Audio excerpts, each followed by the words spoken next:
Por las calles del centro de Caracas, una muchedumbre se aglomera en los alrededores de un tribunal. Un automóvil negro acompañado de una comitiva arriban al lugar. Los aglomerados gritan vivas al hombre que se baja de aquel automóvil rodeado de oficiales de seguridad y que con forcejeos logra ingresar a aquel recinto judicial. Pero quien entra en dicho juzgado no era un acusado cualquiera, sino que se trataba del primer jefe de Estado en la historia de América en ser extraditado y el primero en la historia de Venezuela en enfrentarse en carne y hueso a un juicio frente al llamado Poder Judicial. Dentro de la sala, los magistrados en pleno de la Corte Suprema de Justicia, los fiscales generales de la nación, periodistas y ciudadanos ordinarios se disponen a escuchar los alegatos del acusado. Están por presenciar un juicio que, aunque muy poco conocido, marcará el devenir de Venezuela hasta nuestros días.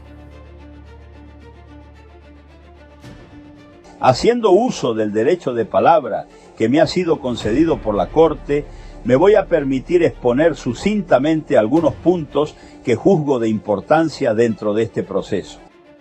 Son aspectos del proceso que ameritan ser contemplados no solamente para fines de la defensa, sino también para fines didácticos, a fin de que la justicia venezolana vaya perfeccionando sus procedimientos y rechace prácticas degradantes que le hacen perder su prestigio no solo ante la opinión nacional, sino ante la opinión mundial.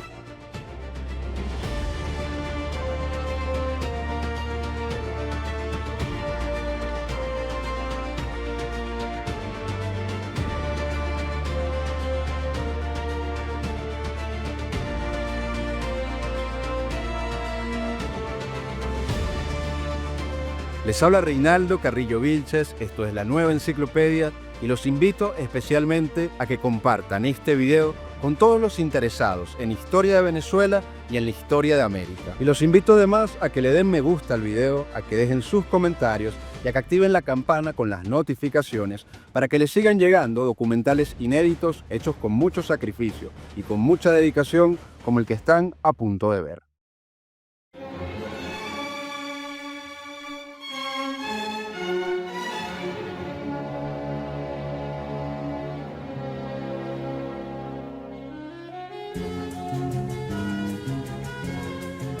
En el año 1945, el centro de mando de la nación venezolana acumulaba más de 4 décadas de continuidad institucional bajo la llamada hegemonía andina. Más en concreto, el general Isaías Medina Angarita, en medio de un reconocido proceso de apertura política a la sociedad civil, lideraba el tercer mando de aquellos 40 años de gobiernos tachirenses que unificaron y consolidaron a la República. Sin embargo, en el octubre de ese año 1945, un oficial oriundo de un pueblo montañoso y austero llamado Marcos Pérez Jiménez, luego de una carrera militar donde había destacado con las más altas calificaciones de su generación, salta al mundo del poder político liderando un golpe de Estado contra el presidente Medina Angarita. Este hombre introvertido, de la mano de una nueva generación de oficiales, encabeza esta conspiración en alianza con un grupo de dirigentes políticos del Partido Acción Democrática, un partido que provenía de una mezcla de ideas marxistas y liberales, socialistas y nacionalistas, con el apoyo además de prominentes actores de los Estados Unidos que influenciaban la política venezolana. Quienes dan el golpe nombran como nuevo presidente provisional de la República a un dirigente criado en la clase media guatireña, antiguo estudiante de Derecho de gran verbo y astucia, bien conocido como Rómulo Betancourt. No obstante, lo que parecía el amanecer de un nuevo orden para la nación, pronto se transforma en un torbellino de conflictos. La base política del nuevo gobierno residía en Acción Democrática. La gran promesa era instaurar el voto directo para elegir al presidente y un nuevo régimen de amplias libertades civiles para la población.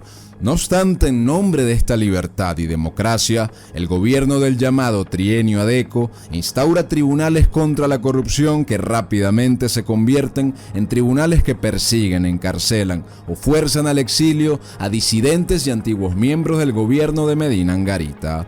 Vuelven actos de censura a la prensa en el país, se establecen centros de tortura a la disidencia y Acción Democrática, de forma paraestatal, organiza colectivos armados que hostigan a los partidos rivales. Esto sumado a una intensa partidización de las instituciones públicas y sociales y una serie de medidas que toma el gobierno en cuanto a la educación y la economía que fueron consideradas por sectores como subversivas y peligrosas, van recrudeciendo la conflictividad nacional, hasta que los mismos militares que habían puesto al Partido Blanco en el poder deciden desplazarlos en 1948 y asumir la rienda del gobierno. Con un golpe llegaba Acción Democrática al poder y con un golpe se iba. Sin un solo disparo se instaura una nueva junta de gobierno militar presidida por Carlos Delgado Chalbó, un ingeniero asimilado militar que era compadre de Pérez Ximénez, quien a su vez pasaba de ser el jefe del Estado Mayor a consolidarse como ministro de la Defensa en Venezuela. Mientras muchas de las cabecillas del Partido Blanco son forzadas al exilio, otros adecos por su lado pasan a la lucha clandestina armada. Y luego de una ola de atentados y acciones contra el gobierno, la junta militar logra encarcelar o apaciguar a gran parte de esta resistencia armada. No obstante, en el año 50, un magnicidio sacude las entrañas del país, cuando el presidente Carlos Delgado Chalbó muere asesinado.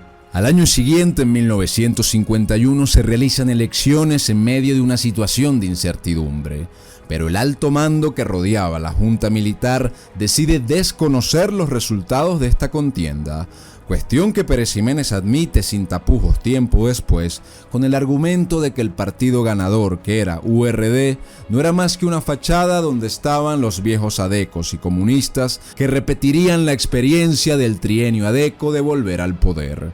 Con gran parte de su disidencia en el exilio, encarcelada o controlada por la seguridad nacional, su periodo de gobierno estuvo marcado por un significativo desarrollo económico e industrial, mejora de las condiciones de vida de la población, construcción eficiente de un plan masivo de obras de bien colectivo y otra serie de logros en un marco de orden público, seguridad ciudadana y estricta vigilancia a la oposición política.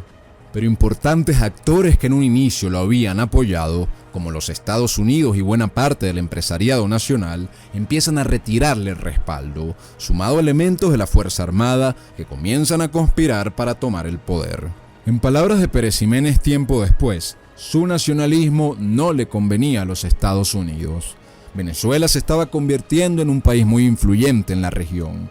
No solo había una creciente industrialización y una gestión económica que no privilegiaba los intereses comerciales estadounidenses, sino que Venezuela se convertía en prestamista directa de otros países hispanoamericanos y líder de una propuesta para crear un gran fondo panamericano para obras verdaderamente productivas en la región.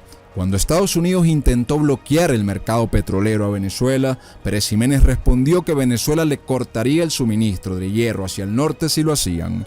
Cuando Estados Unidos se negó a venderle a Venezuela los barcos de guerra que se necesitaban, Venezuela los fue a buscar a Europa. Otros episodios de este estilo habrían causado disgusto en la potencia imperial del norte.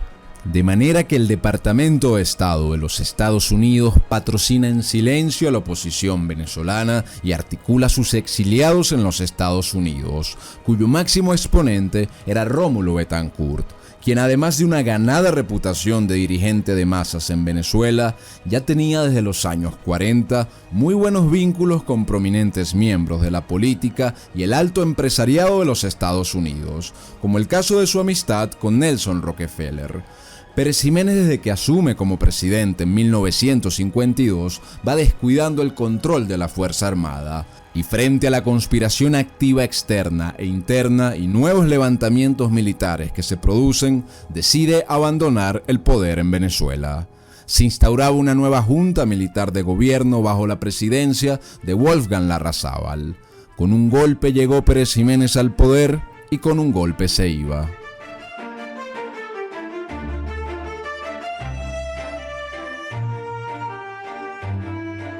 Pérez Jiménez abandona el país y luego de un breve paso por República Dominicana se establece con su familia en Miami, en los Estados Unidos. Mientras tanto, en Venezuela se desata una reacción en su contra. El presidente Wolfgang Larrazábal emite un decreto que ordena la confiscación de todos los bienes pertenecientes a los exfuncionarios de la dictadura y centra la responsabilidad de todas las sospechas de corrupción en la figura de Pérez Jiménez. Se confiscan también los bienes de sus familiares, entre ellos, por ejemplo, la casa de la esposa de Pérez Jiménez, que había comprado a su padre mucho antes de que los dos se casaran o incluso se conocieran. Líderes de los partidos que volvían a entrar en escena, como Bethancourt y el mismo Larrazábal, compartían públicamente la idea de que Pérez Jiménez debía ser extraditado para enfrentar un juicio en Venezuela, cuestión que Acción Democrática convierte en un punto de honor de su campaña política en 1958. Pero Larrazábal, temeroso de generar una reacción como la del trienio Adeco, decide delegar la solicitud de la extradición al candidato que resultara electo en las elecciones presidenciales que estaban por celebrarse ese año. Ahora bien, lograr la extradición suponía un desafío múltiple para la nueva clase gobernante venezolana que estaba resuelta a consolidar su poder y neutralizar cualquier disidencia real. Según el tratado de extradición vigente en ese momento entre Venezuela y los Estados Unidos, un ciudadano venezolano solo podía ser extraditado si se probaba su culpabilidad en un delito común. Si los cargos se calificaban como delitos políticos, Estados Unidos no tenía el derecho de entregar al acusado. Por otro lado, los dirigentes del gobierno de Acción Democrática consideraban que también el sistema de justicia en los Estados Unidos operaba en mayor o menor medida bajo intereses políticos, personales y arbitrarios, lo que va a quedar demostrado en los hechos venideros. Y había un hombre en Venezuela que tenía los contactos, el arrojo y la petrochequera suficiente para adentrarse en las marañas del poder real norteamericano y pelear por la extradición. Hablamos de Rómulo Bethancourt, quien resulta electo nada menos que como presidente de la República en diciembre de 1958. Una vez asumida la presidencia por Bethancourt y la nueva administración, él mismo instruye directamente al procurador de la nación, es decir, el abogado del Estado, en ese entonces el doctor Rugier y Parra, que construya el expediente contra Pérez Jiménez. Aunque Rugier y Parra concluye que no se disponían de elementos para dictar la detención contra Pérez Jiménez y mucho menos su extradición, Bethancourt insiste convencido de que sí se lograría. Es aquí cuando comienza una serie de controvertidos procedimientos que se irán revelando a lo largo del juicio y que sellarán una nueva era política en Venezuela. El expediente construido por el Estado venezolano acusa a Pérez Jiménez principalmente de dos delitos: el de peculado por un lado, siendo el peculado el robo de recursos del erario público por parte de quien lo administra mediante distintos mecanismos claramente tipificados en el Código Penal. Por otra parte, lo acusa de homicidio de 4 personas y tentativa de homicidio.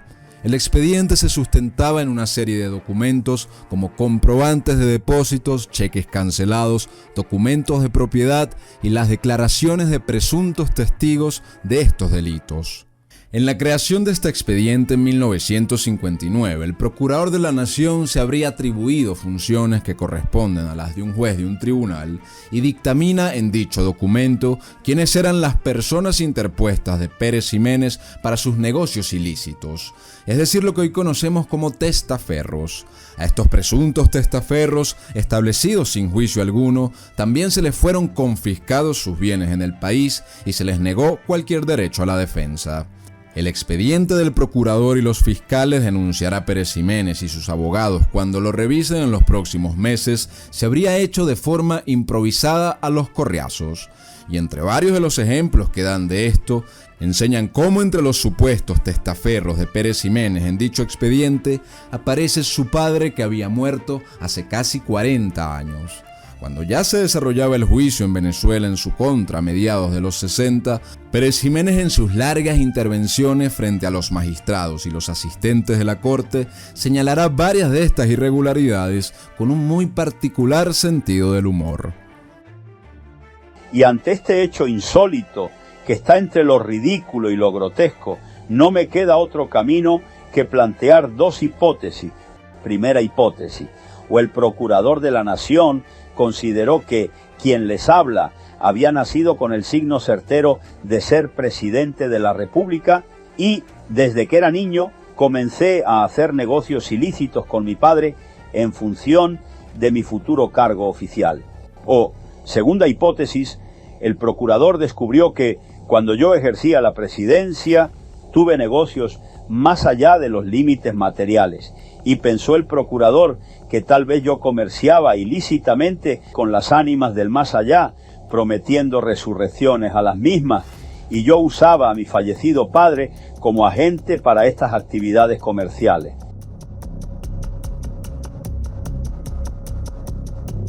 Pero regresemos al punto de inicio antes de conocer los principales alegatos de cada una de las partes.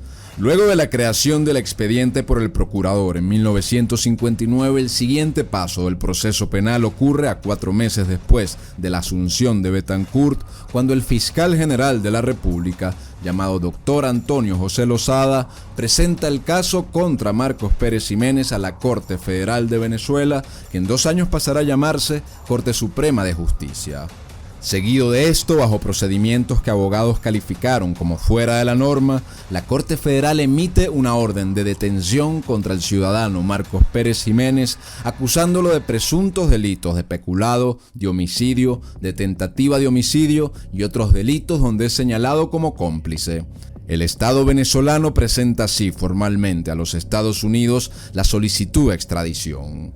Empezaba de esta manera en Norteamérica una contienda política y jurídica de proporciones históricas e internacionales. Siendo en ese entonces el presidente de la nación norteamericana el republicano Dwight Eisenhower. Pocas horas después de que se formalizara la solicitud de extradición, Pérez Ximénez es detenido en agosto de 1959 por autoridades estadounidenses, pero logra salir pagando una fianza de $25,000 con la orden de no abandonar Miami mientras se seguía desarrollando la contienda judicial. Pedro Estrada le advierte a Pérez Ximénez que los estadounidenses lo van a entregar si no se escapaba de dicho país. Pero Pérez Ximénez manifiesta que como jefe de Estado no debía estar corriendo de un país a otro y que sabiéndose inocente se enfrentaría al sistema de justicia de los Estados Unidos. Iniciada la contienda judicial por su extradición, el Estado venezolano contrata los servicios de una prestigiosa firma internacional llamada Covington & Burling.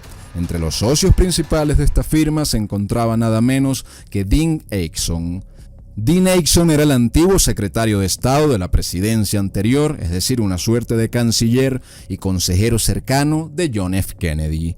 Acheson era una figura influyente en las decisiones del Departamento de Estado y además en los años 50 fue un aliado crucial de los exiliados venezolanos de la dictadura de Pérez Ximénez, teniendo una estrecha relación con Rómulo Betancourt. Si bien un juez estadounidense debía determinar si las pruebas presentadas contra Pérez Ximénez demostraban indicios de delito, la decisión final sobre la extradición recaía en el secretario de Estado. Así que el Gobierno de Acción Democrática inicia un gran despliegue de recursos económicos y diplomáticos para este fin. Mediante el cónsul de Venezuela en Miami, Manuel Aristigueta, se gastaron grandes cantidades de dinero en oficiales de la policía que vigilaron y siguieron a Pérez Ximénez en todo momento en Miami.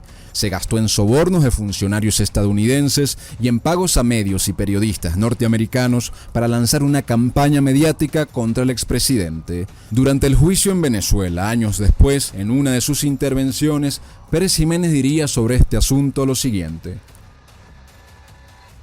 En este proceso es importante que se aleccione sobre la moral administrativa y el buen uso del dinero, si se supone que este juicio es para dignificar la administración pública y no una simple venganza política.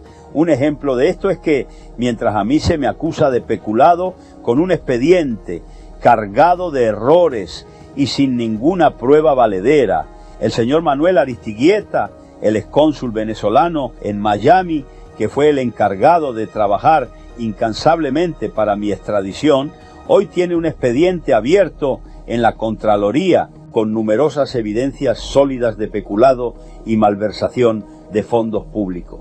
Pero a dicho señor, el Estado venezolano no le ha hecho ni le hará absolutamente nada, ya que el gobierno de Acción Democrática sería el primer perjudicado de conocerse todas las ilegalidades cometidas por dicho señor.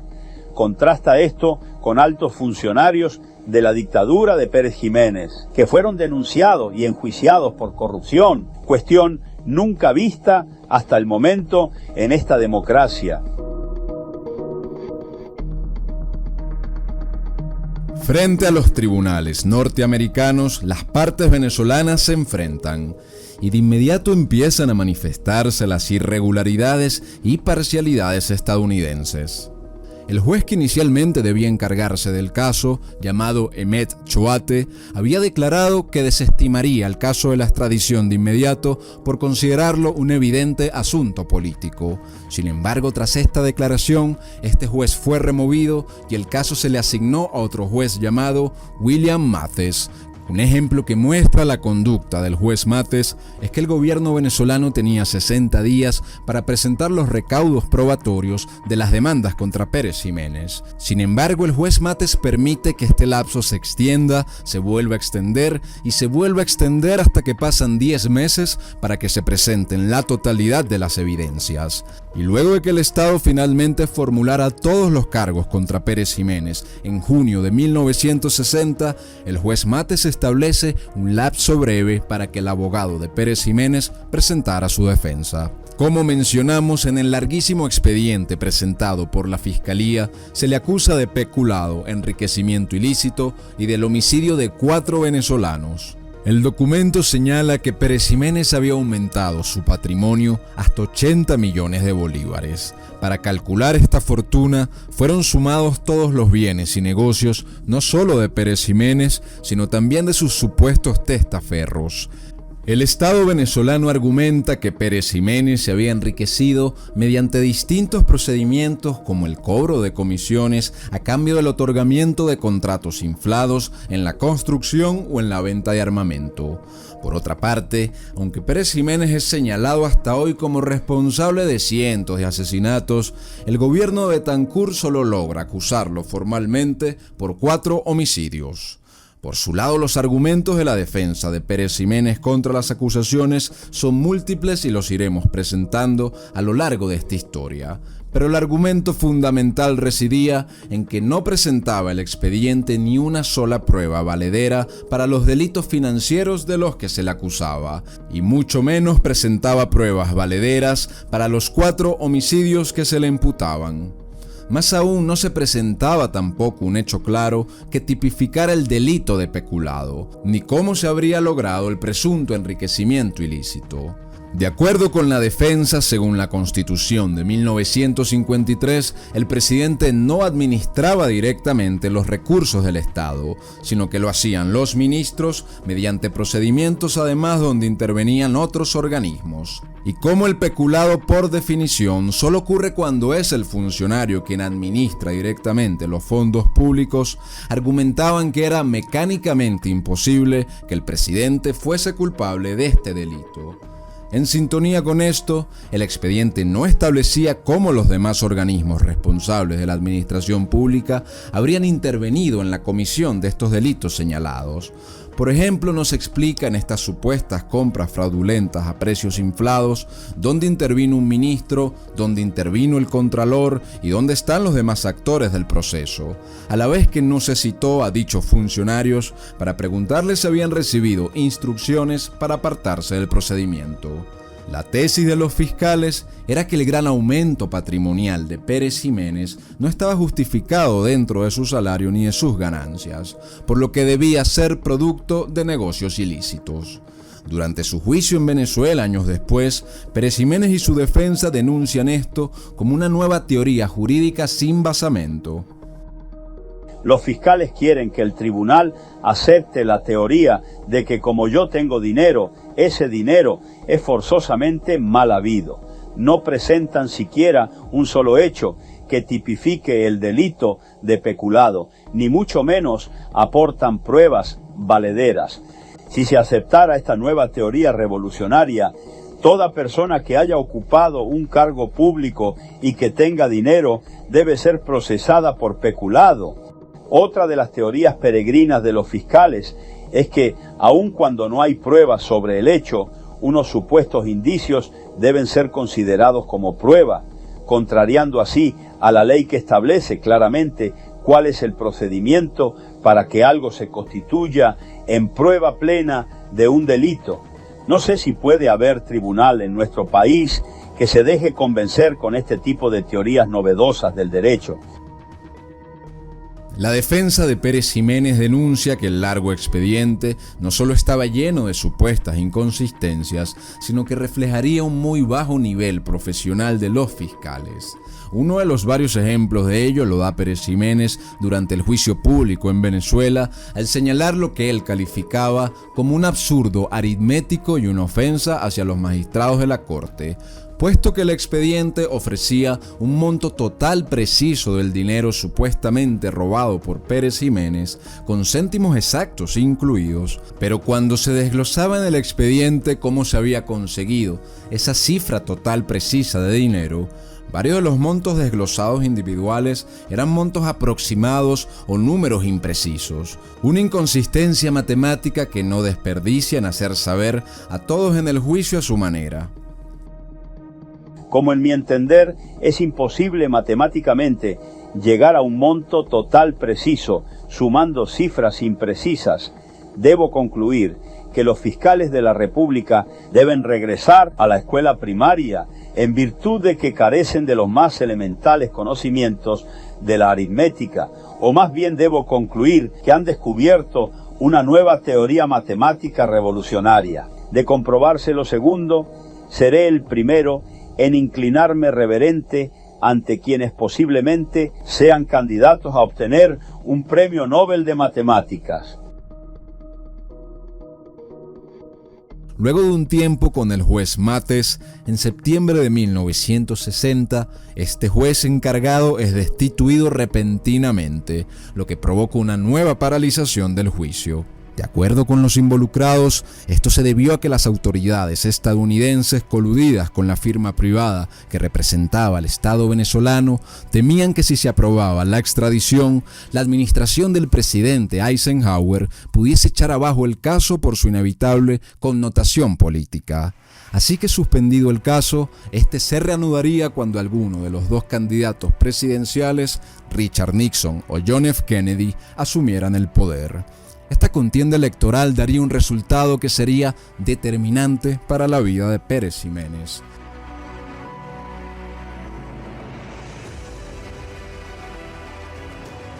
El candidato demócrata John F. Kennedy resulta electo presidente de los Estados Unidos, una noticia que genera grandes expectativas en Acción Democrática y en Betancourt.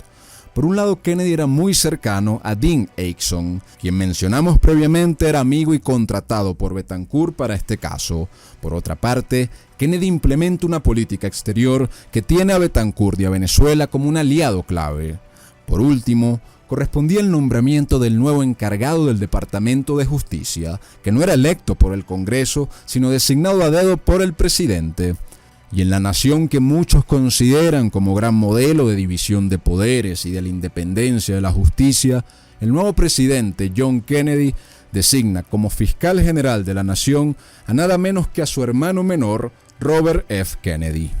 Con la toma de posesión de Kennedy en enero de 1961, el juicio de la extradición se reanuda y para el caso es nombrado el juez William Whitehurst, de 80 años de edad. Pérez Jiménez denuncia en el juicio en Venezuela años después que durante estos meses representantes de Robert Kennedy fueron a su residencia a decirle que por unos $900,000 la sentencia sería a su favor, cuestión a la que él y su familia siempre se negaron.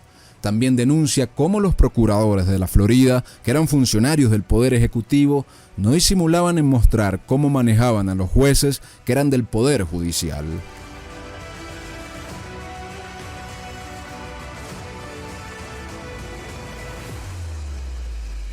Hasta que finalmente llega el día del dictamen. El juez William Whitehurst, que sufría de sordera, arterioesclerosis y otros problemas físicos, confesó abiertamente no haber leído el expediente por su gran longitud y que basaría su decisión escuchando los alegatos de las partes. Pérez Jiménez señalará luego que este expediente, que él califica como una pieza antológica de demagogia jurídica, fue construido con una extensión exagerada con el fin de dificultar su verdadera revisión. El juez Whitehurst dictamina en junio de 1961 que por un lado no existen pruebas suficientes para extraditar a Pérez Jiménez por los cargos de asesinato. Sin embargo, el juez señala por otro lado que sí existe una causa probable para creer que Pérez Jiménez era culpable del delito de peculado, mediante malversación de fondos y recepción de dinero y valores negociables. Tras el fallo del juez, el peso de la decisión final sobre conceder amnistía o entregar al expresidente a la justicia venezolana ahora recaía sobre los hombros de Dean Rusk, el secretario de Estado de John F. Kennedy. En estos días de incertidumbre, el general mexicano Izaguirre, amigo de Pérez Jiménez, compra una hacienda limítrofe con los Estados Unidos en el Texas mexicano y le ofrece a Pérez Jiménez que a través de ella escape hacia México, pero este declina la generosa oferta. Lo cierto es que luego del dictamen del juez norteamericano, sus abogados introducen varias apelaciones para evitar la extradición, y para seguir dirimiendo el caso, vuelven a cambiar el juez, asignando ahora al juez McRae, quien, siguiendo las órdenes de Robert Kennedy, dictamina enviar a la cárcel del condado a Pérez Jiménez mientras esperaba la decisión del secretario de Estado. Y en un nuevo acto ilegal, la justicia estadounidense le niega la libertad bajo fianza al expresidente, derecho consagrado en Estados Unidos para todos, excepto para los crímenes capitales, que no era el caso de Pérez Jiménez. Y esta negación de la libertad bajo fianza y todas las irregularidades previas serían solo la antesala de una cárcel que significaría uno de los episodios más escandalosos y al mismo tiempo escondidos en la historia de los mandatarios hispanoamericanos y su relación con los Estados Unidos. Pérez Jiménez es detenido en diciembre de 1962 y trasladado a la cárcel del condado de Dade. A su llegada a la cárcel es linchado como un delincuente cualquiera y se le ubica en una celda de 3 metros por 2 de ancho.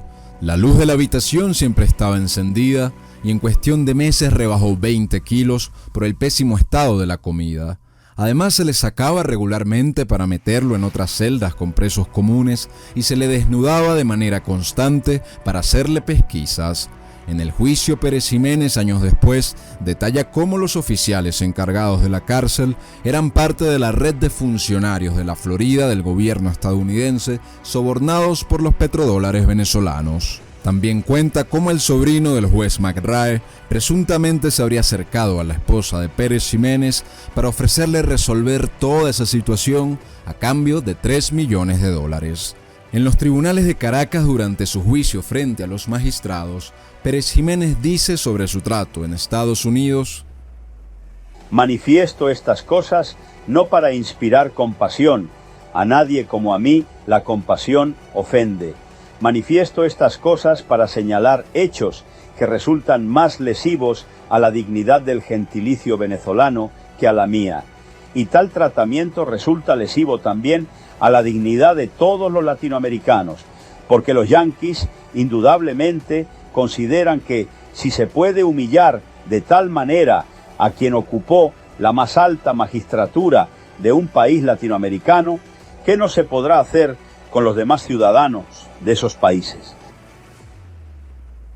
Durante su encarcelamiento y a la espera de la decisión de la extradición dentro de Estados Unidos, destacadas organizaciones civiles lanzan campañas públicas por la libertad de Pérez Jiménez. El Departamento de Estado recibe alrededor de 600 cartas por semana pidiendo su amnistía. En el Congreso norteamericano, varios congresistas se oponen públicamente a que sea extraditado. 24 generales peruanos y mandatarios como el general Juan Domingo Perón envían cartas a Kennedy pidiéndole que no se extraditara a Pérez Jiménez. El expresidente venezolano llevaba 8 meses recluido en el calabozo. Su esposa y sus 2 hijas esperaban angustiadas la decisión. Finalmente, en agosto de 1963, escuchan la noticia por la radio. En medio de llantos y lamentos, escuchan que el secretario de Estado había firmado la extradición de Pérez Jiménez hacia Venezuela. El documento de la extradición recalcaba la condición de que fuese juzgado solamente por el delito especificado en el dictamen del juez, es decir, el delito de peculado. Tal como se establecía en el tratado legal, no podía ser juzgado por delitos políticos o por otros distintos a los del documento y dictamen del juez. Un Pérez Jiménez flacuchento, demacrado y desmoralizado es sacado del calabozo y es custodiado por agentes federales hasta el avión que lo llevaría de regreso a Venezuela. Estos 3 años de contiendas y tribulaciones fueron el inicio del juicio al que estaba por ser sometido en su tierra natal, tierra en la que hasta hace muy poco se erguía como su jefe máximo.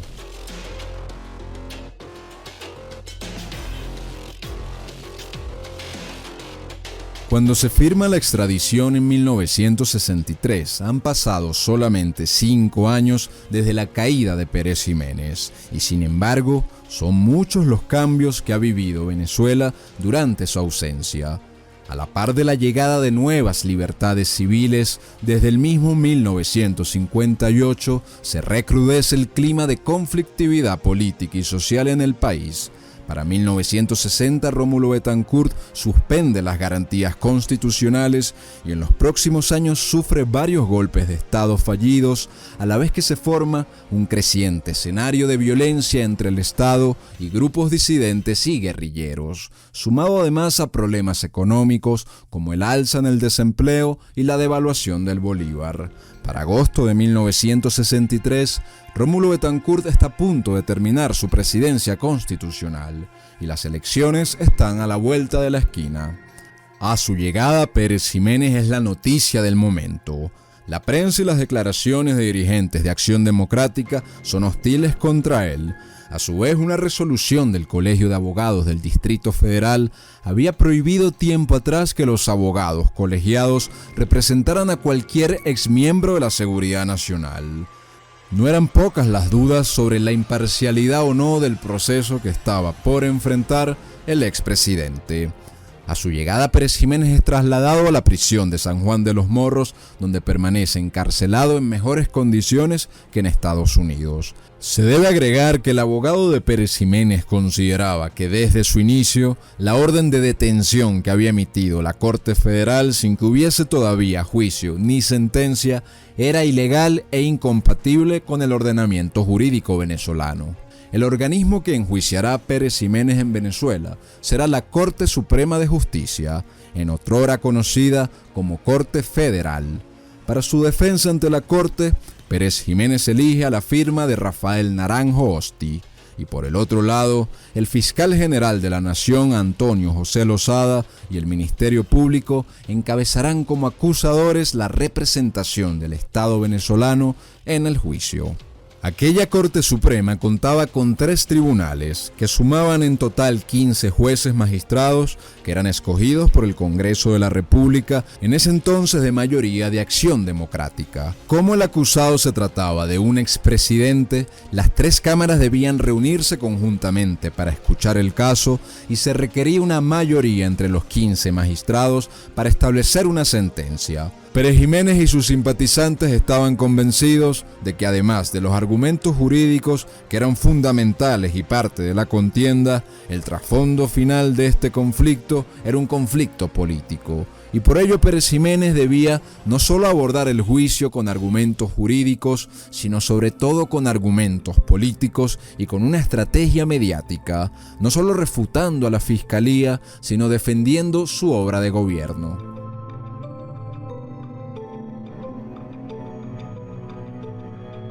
Con la contienda ahora en suelo venezolano, la Fiscalía retoma en gran medida los cargos y argumentos presentados en los Estados Unidos. Según el tratado legal, el Estado venezolano solo podía someter a juicio a Pérez Jiménez por el delito de peculado. De acuerdo con la Fiscalía, uno de los mecanismos para la comisión de estos delitos fue el cobro de comisiones por otorgamiento de contratos gubernamentales a empresas nacionales e internacionales con precios inflados en el área de construcción y compra de armas, para luego realizar operaciones fraudulentas con ese dinero o esconderlo en el extranjero. Por estos delitos, La Fiscalía pide a la Corte Suprema de Justicia la pena máxima de 13 años y 4 meses de prisión para Pérez Jiménez. Como mencionamos, la Fiscalía sustentaba sus acusaciones en una serie de documentos como transferencias, declaraciones juradas, además de testimonios. Una parte importante de los documentos más incriminatorios fueron obtenidos, según los fiscales, en el famoso maletín olvidado por Pérez Jiménez en Venezuela.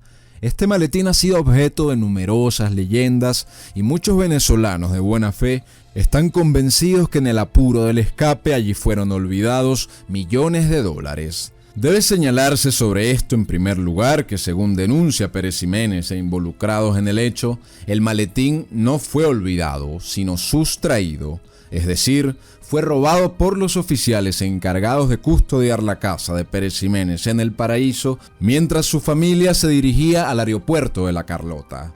Dicho maletín contenía uniformes, zapatos, documentos ordinarios y unos bonos al portador que no superaban unas decenas de miles de dólares.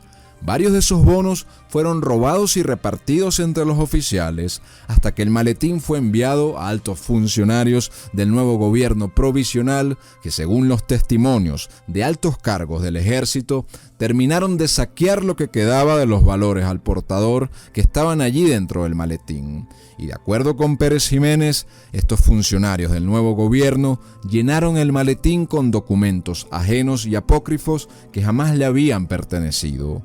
Regresando a los meses previos al juicio en Venezuela, por su parte Pérez Jiménez presenta lo que se llama la declaración indagatoria que se extiende durante meses. Allí argumenta que la politización del sistema judicial venezolano anulaba la validez del juicio y denuncia que el Estado venezolano había gastado varios millones de dólares para extraditarlo, mancillando además la soberanía nacional, puesto que al final todo se trataba de un acuerdo entre Acción Democrática y el Departamento de Estado, en el que Venezuela tuvo que ceder numerosas concesiones a cambio del favor estadounidense de extraditarlo. Según el acusado, estos cuantiosos gastos para su extradición, o al menos parte de ellos, pueden revisarse en publicaciones oficiales en los Estados Unidos. En dicha declaración indagatoria, Pérez Jiménez expone también un denso documento con todas las razones de su presunta inocencia y las numerosas irregularidades jurídicas que se han ido exponiendo. El estilo que el fiscal general emplea en su informe parece inspirado en el estilo hartamente conocido por los venezolanos, que un frustrado estudiante de Derecho puso de moda en nuestro medio. Este frustrado estudiante de Derecho llegó a aseverar en varios discursos políticos que los delitos que se me imputaban estaban archiprobados. De la misma forma, el mamotreto jurídico del fiscal, cuya calidad jurídica es inversamente proporcional a su larga extensión, está cargado de calificativos adjetivos que pretenden ser sustitutos de pruebas y evidencias. Pareciera que este informe está destinado a causar impacto en personas que nada conocen sobre los principios universales del derecho. Durante estos meses de antesala al juicio, era electo Raúl Leoni del partido de gobierno como nuevo presidente de Venezuela. Poco después, el Congreso de la República, con mayoría de Acción Democrática, le corresponde elegir a los nuevos magistrados y jueces de la Corte Suprema. Pero no era una elección cualquiera, pues los parlamentarios sabían que los seleccionados iban a ser quienes dictarían la sentencia sobre el caso de Pérez Jiménez. Una vez presentados los candidatos a jueces, empiezan a surgir las denuncias de que muy pocos de ellos no estaban vinculados a alguna parcialidad política. Esta elección de magistrados retrasó durante 6 meses el inicio definitivo del juicio. Varios jueces, en un acto de honestidad, se declararon incapacitados de llevar el caso por sus vinculaciones partidistas. No fue sino hasta diciembre de 1964, cuando Pérez Jiménez ya llevaba más de un año preso a la espera del juicio, que la Corte Suprema completa la lista de 15 jueces. Finalmente, Pérez Jiménez y sus abogados eran citados para la primera sesión del juicio. El 4 de mayo de 1965, en un día un tanto caluroso, El hombre que había recorrido múltiples veces el centro de Caracas como el máximo jefe de Estado, ahora llegaba al mismo lugar, pero como un encarcelado sometido a la justicia. Aún así lo reciben cientos de personas que gritaban su nombre en respaldo. Dentro de la sala del tribunal es recibido con sonrisas y abrazos por un lado y por el otro con miradas hostiles y los insultos de una señora periodista. Comenzaba así un proceso judicial único en la historia americana, que se extenderá entre debates y atrasos por los próximos 4 años.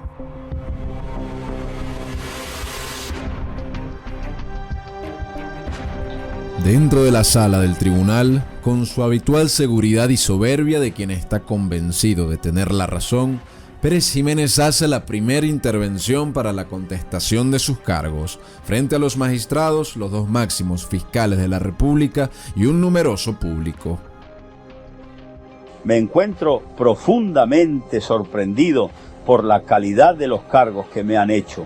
Y no es que me sorprende que los fiscales me hayan acusado de peculado, un delito que, según la Constitución de 1953, es técnicamente imposible que el presidente de la República pueda cometerlo en el ejercicio de su cargo. Lo que me sorprende de veras es que, considerando la irresponsabilidad y la baja calidad jurídica de los cargos presentados, que obedecen a directrices políticas, los fiscales no me hayan acusado de todos los delitos contenidos en el Código Penal, y lo que más me sorprende es que no hayan solicitado para mí la pena máxima de 30 años, o que incluso, saltando sobre tranqueras legales, los fiscales no hayan solicitado para mí la pena de muerte, o al menos la prisión perpetua.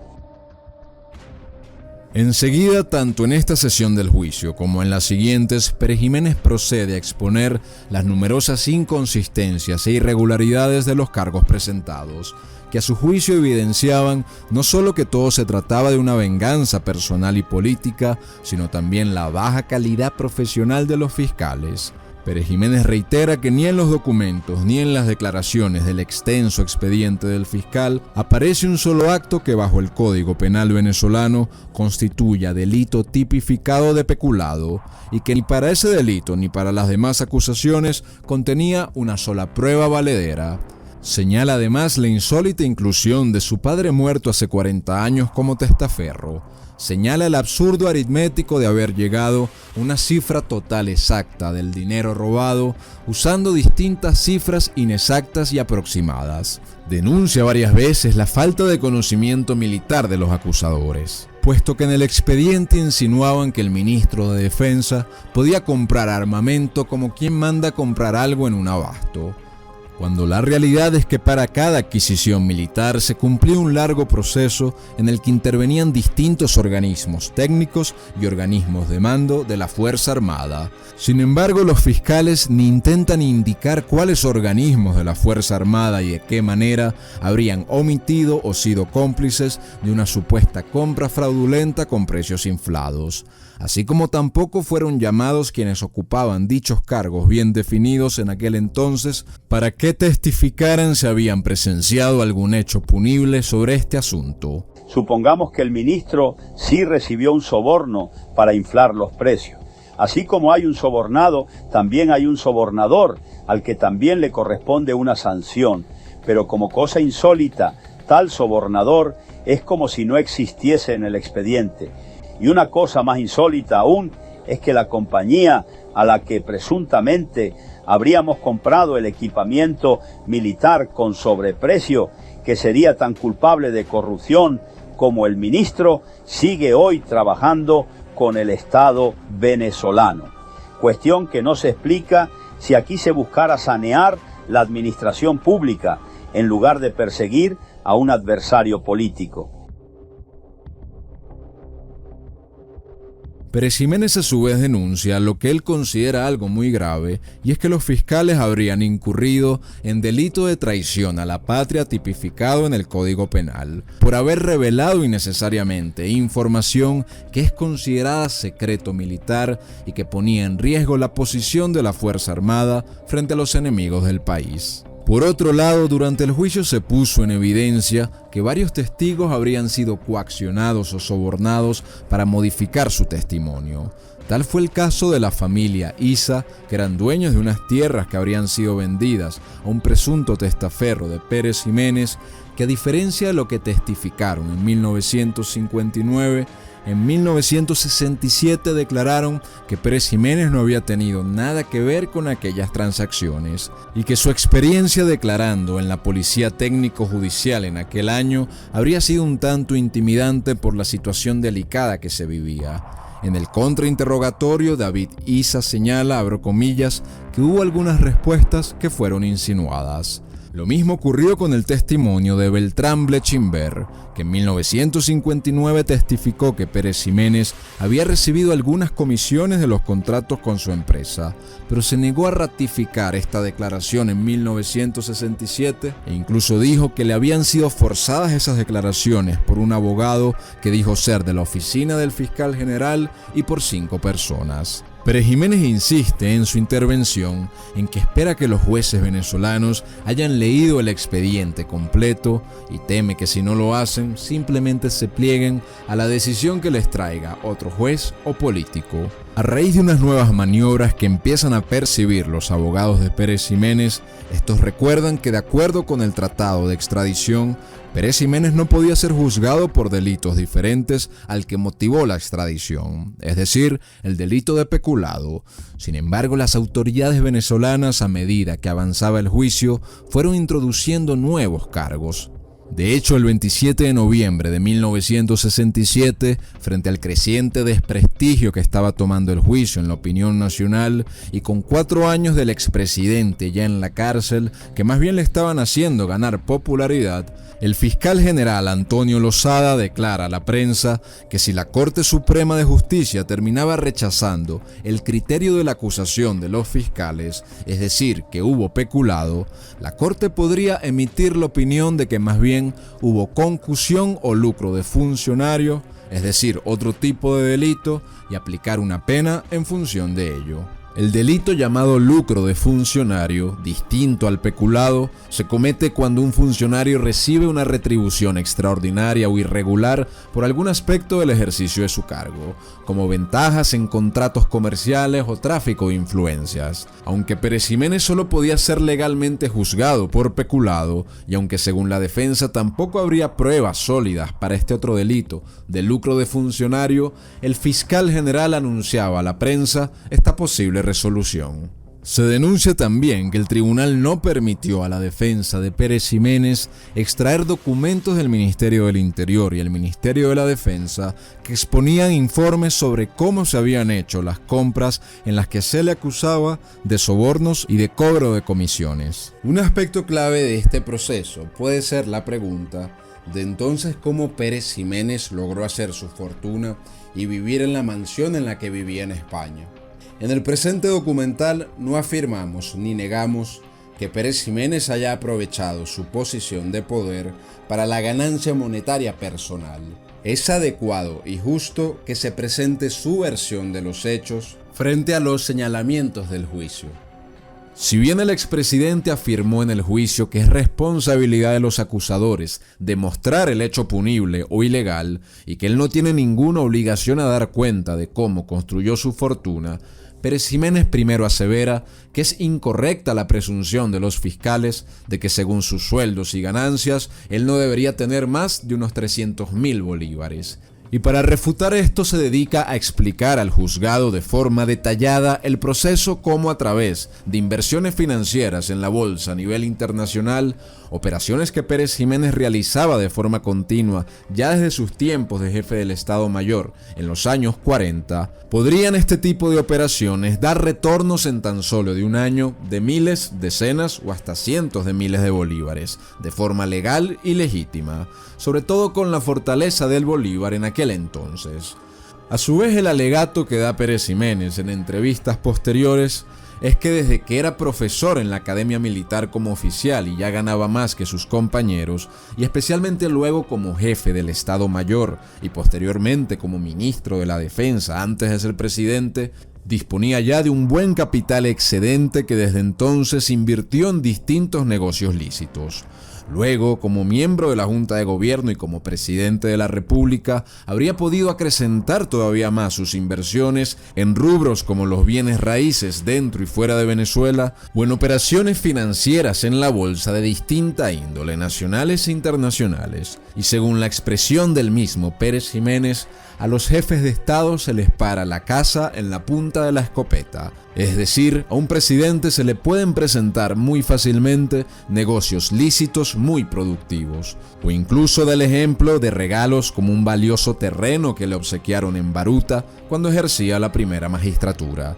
Y al momento de llegar a España, cuando el bolívar valía mucho más que la peseta española, según su versión habría podido invertir cuantiosos recursos en bienes raíces y otros negocios que, según sus palabras, en cuestión de décadas le permitieron triplicar su fortuna. Para expresar este punto en la corte venezolana durante el juicio, Pérez Jiménez compara su administración como presidente, de la que hablaremos más adelante, con su administración personal. Durante el gobierno del nuevo ideal nacional, se sacó para la nación los mayores rendimientos administrativos que Venezuela haya tenido en su historia. Si supe conducir la administración pública en forma altamente beneficiosa para la nación, ¿por qué se me debe negar la posibilidad de que pueda manejar mis finanzas de forma también igualmente eficiente?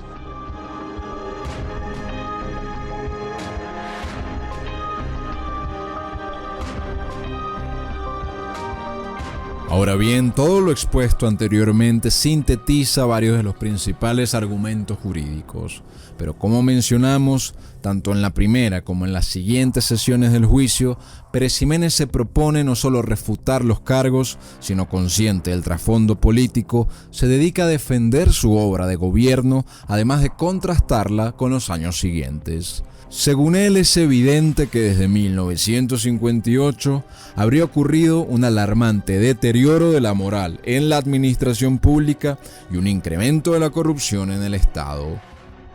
Y esto no lo digo yo, que soy parte interesada en este juicio, sino numerosos organismos de prensa que señalan a diario graves desfalcos al tesoro público durante la democracia. El jefe de Estado tiene la obligación de garantizar que el dinero público se traduzca en la mayor cantidad de obras de bien colectivo, así como en el buen funcionamiento de los servicios. Lo más asombroso es que es precisamente durante el ejercicio del actual fiscal general cuando más han proliferado estas inmoralidades administrativas.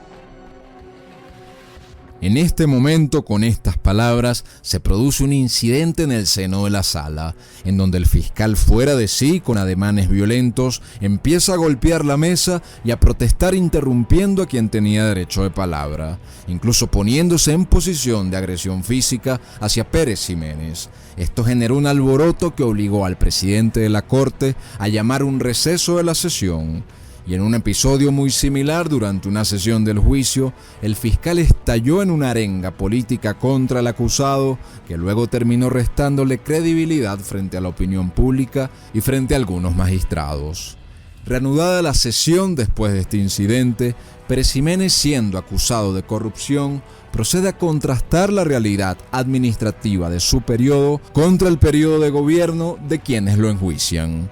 Da el ejemplo del distribuidor El Pulpo en Caracas, obra que fue licitada bajo su gobierno por un costo de 52 millones de bolívares. No obstante, el nuevo gobierno de Acción Democrática terminó construyendo dicha obra por 108 millones de bolívares, de manera que, en palabras del acusado, se esfumaron democráticamente unos 56 millones de bolívares. Otro caso es el puente sobre el lago de Maracaibo, que se licitó bajo el gobierno de Pérez Jiménez por 290 millones de bolívares. No obstante, cuando le tocó ejecutarlo a la democracia, no solo construyó un puente más bajo, más angosto, sin defensa, sin la vía del ferrocarril y de menor calidad, sino que pagó 360 millones de bolívares, desapareciendo 70 millones de bolívares, además a cambio de una obra de menor envergadura. Según los cálculos sacados con cifras oficiales por la defensa del acusado, En los últimos 9 años de gobierno democrático se gastaron 80.000 millones de bolívares. No obstante, solo aparecen reflejados en obras tangibles, en pagos de funcionarios y en gastos gubernamentales durante ese periodo 60.000 millones, en consecuencia sin que se sepa el destino cierto de aproximadamente unos 20.000 millones. Prosigue Pérez Ximénez en la corte frente a magistrados y al público en su intento de mostrar la presunta hipocresía de dicho juicio. Desde el 23 de enero del 58 hasta 1965, argumenta el acusado que los gobiernos llamados democráticos gastaron 51.000 millones de bolívares y dejaron de ello un valor en obras tangibles de bien colectivo de unos 5.000 millones. Es decir, solo un 10% de lo gastado en este periodo por los gobiernos democráticos se invirtió en la colectividad.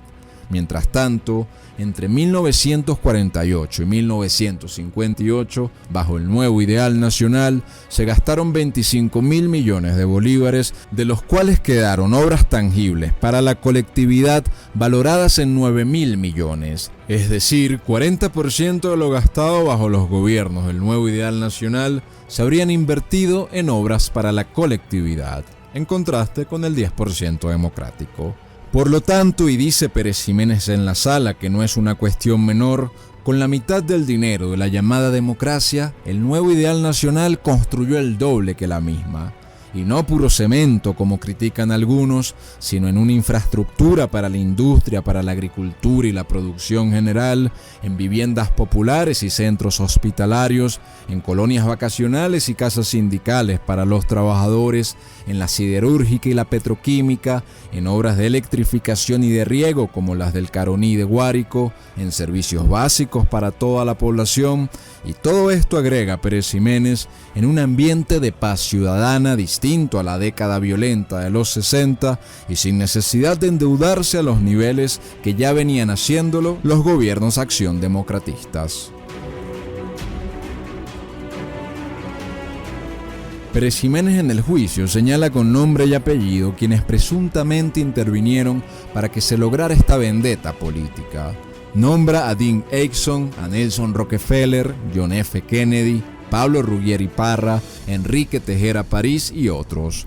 Pero como los dos principales de esta vendetta, acusa a Rómulo Betancourt y a Robert F. Kennedy. Del primero dice en su intervención en la sala, quien fue en sus inicios un comunista que con el tiempo no tuvo escrúpulos de virar hacia el otro lado y entregarse a los Estados Unidos para convertirse en su fiel servidor, a costa de vender la soberanía venezolana. Y de Robert Kennedy, por su lado, en esta parte del juicio, Pérez Ximénez cuenta cómo la familia Kennedy se hizo millonaria a punta de negocios mafiosos e ilegales en Estados Unidos. Nación además que, según Pérez Ximénez, ya veía con malos ojos un gobierno nacionalista en Venezuela con personalidad propia y que avanzaba en un proceso de desarrollo que la hacía cada vez menos dependiente de los norteamericanos. A medida que avanzaba el juicio, figuras públicas como Arturo Uslar Pietri, aunque siempre adversó a Pérez Ximénez, propone que varios detenidos, entre ellos el expresidente, reciban una amnistía política y su fracción parlamentaria protesta por esto en el Congreso.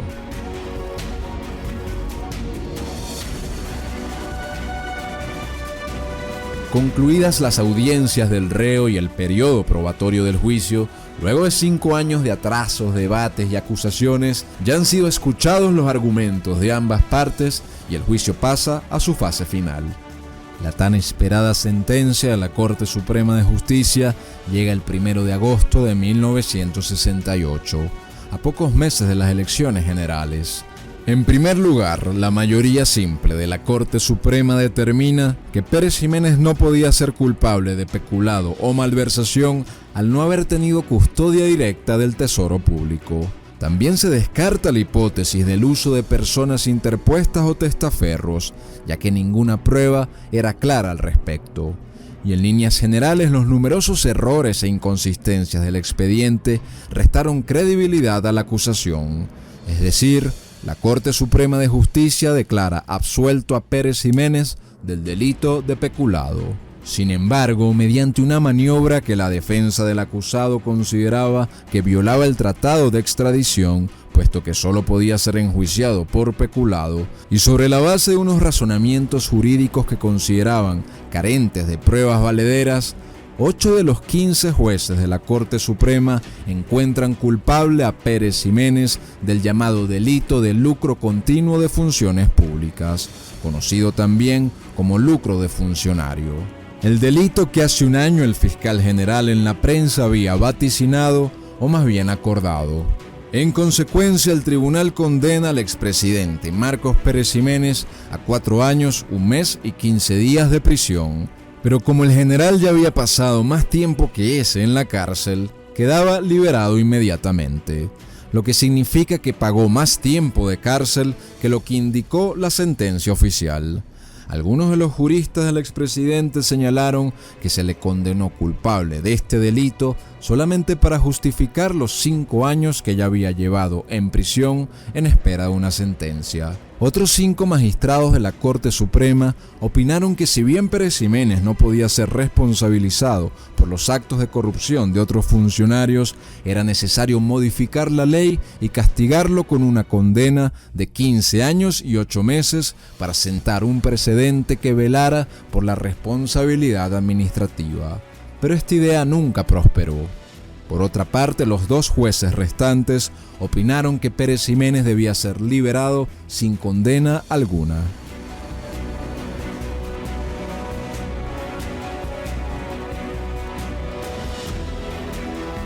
El juicio hacia Pérez Ximénez contribuyó a acrecentar silenciosamente su popularidad. Para muchos, luego de haber vivido la llamada década violenta de los 60 y lo que percibían como un deterioro social, económico y de la administración pública, veían en Pérez Ximénez aquel hombre que hacía falta otra vez para el país. Viendo el panorama favorable, los seguidores de Pérez Ximénez fundan el partido Cruzada Cívico-Nacionalista. Con el apoyo activo del general desde la cárcel, el partido se establece en la sociedad como una alternativa política al bipartidismo y postula varios candidatos para el Congreso de las elecciones generales en 1968.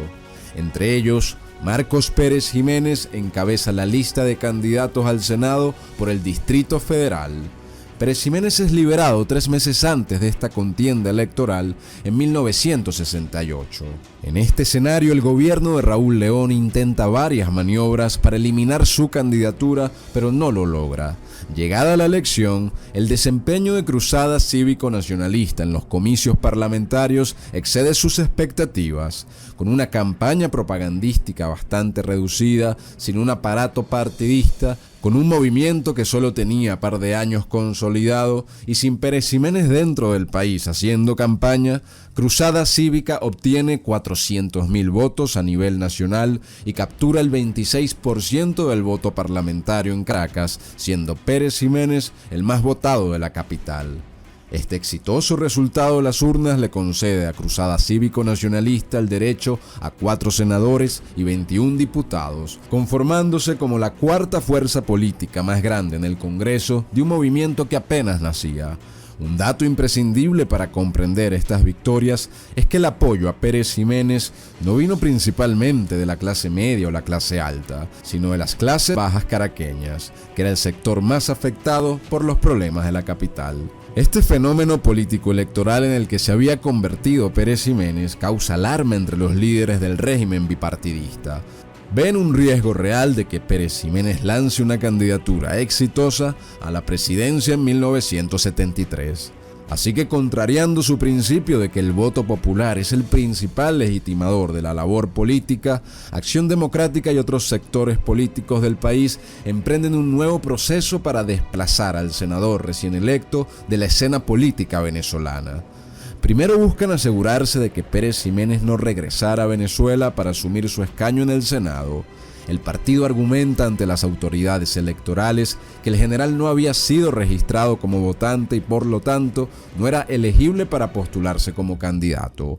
Por otra parte, lanzan una nueva matriz pública que decía: La orden de extradición que entregó a Pérez Jiménez estipulaba que solo podía ser juzgado por delitos comunes. Sin embargo, si salía del país tras el juicio y regresaba voluntariamente, ahora podía ser juzgado por cualquier otro delito.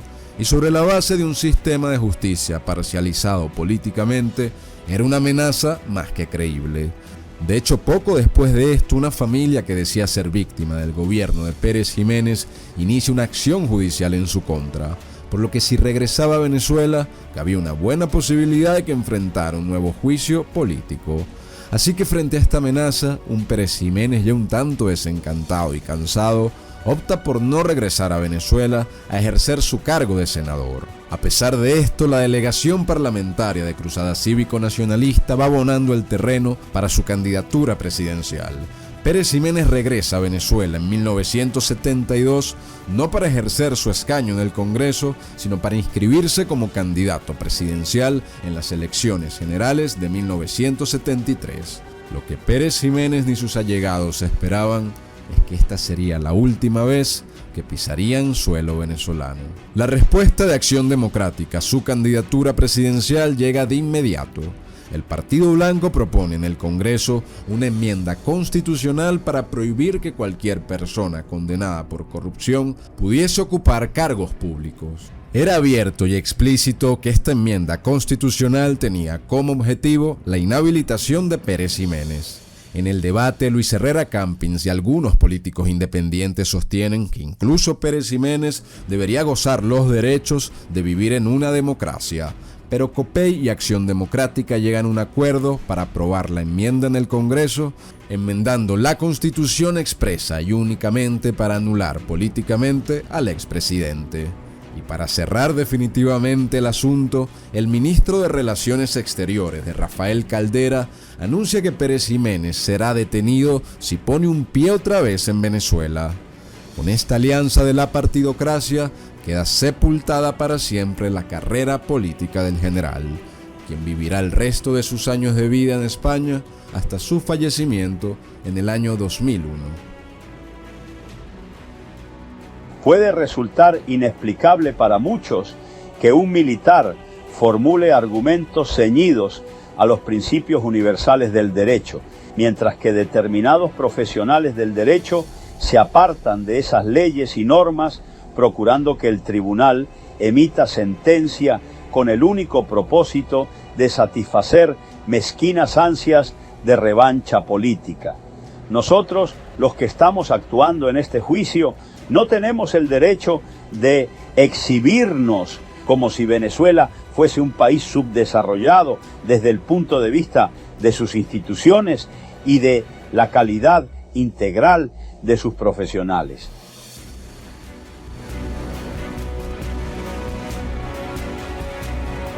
El juicio de un expresidente extraditado es solo un proceso dentro de una historia mayor. Un proceso y una historia que invitan a más preguntas que respuestas. ¿De qué hablamos cuando hablamos de una justicia independiente? ¿Hasta dónde nuestras más arraigadas creencias políticas, como la santa división de poderes, no son más que el reflejo de una gran ilusión? ¿En qué nivel las llamadas democracias del mundo, culto oficial de todos los estados, constituyen una gran puesta en escena? Una posible ficción cubierta por un velo mediático cuidadosamente confeccionado. Estas interrogantes trasladan la reflexión a un nuevo escalón, al cual es imposible ascender sin perseguir en primer lugar un conocimiento elemental, certero y veraz de aquellos relatos que han sido trastocados con el pasar del tiempo. No en vano, trastocado u oculto, ha intentado quedar el relato de un jefe de Estado derrocado que, pudiendo fácilmente escapar de esa justicia independiente, sabiendo que la venganza lo acechaba, optó por encarar un destino que lo envolvió en el drama. Un drama, según él, necesario para revelar a la luz de los venezolanos la desnuda realidad de una ficción mal contada.